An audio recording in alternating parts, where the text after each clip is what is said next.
एक बार की बात है, बुद्ध एक शिष्य के साथ चल रहे थे। उन दोस्तों ने ब्रह्मचर्य व्रत लिया था। उन्होंने विवाह न करने या महिला मित्रों की संगति न करने की शपथ ली थी।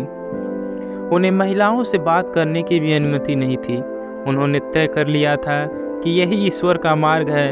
वे आत्मज्ञान पर ध्यान केंद्रित करना चाहते थे। शिष्य और बुद्ध जानवरों और पक्षियों से भरे जंगल से होकर एक गांव से दूसरे गांव की यात्रा कर रहे थे। बुद्ध शिष्य को जीवन का उद्देश्य और अर्थ समझा रहे थे। वे एक नदी के पास पहुंचे। नदी गहरी थी और तेज धाराएं थी।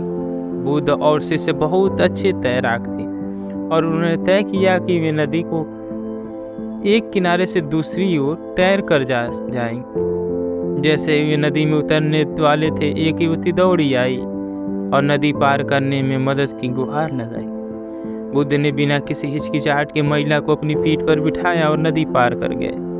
महिला ने उनका धन्यवाद किया और चली गई। उसके बाद शिष्य और बुद्ध काफी देर तक चुपचाप चलते रहे। वे उस गांव में पहुंच गए जहां वे जाने के लिए निकले थे और दिन के लिए सोने ही वाले थे जब शिष्य ने उनसे वह सवाल पूछा कि नदी से गांव तक की पूरी यात्रा के दौरान उन्हें परेशान कर रहा था।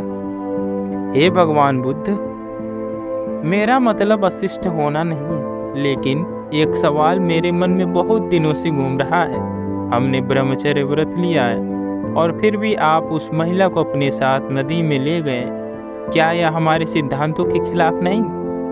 बुद्ध ने हंसते हुए समझाया, बेटा, मैंने एक जरूरतमंद साथी की मदद करते समय उस महिला को किनारे पर छोड़ दिया था। तुम ही हो जो उसे अपने सिर पर ढो रहे हो। शिष्य को अंततः यह एहसास हुआ कि व्रत के शब्द महत्वपूर्ण नहीं थे, बल्कि आत्मा महत्वपूर्ण थी। हमारे विचार किसी भी अन्य भौतिक चीज से कहीं अधिक बड़ा बोझ थे। कैसे लगी कमेंट बॉक्स में जरूर बताएं और चैनल सब्सक्राइब जरूर कर दें, जहां आपको ऐसी चीजें मिलती रहेंगी।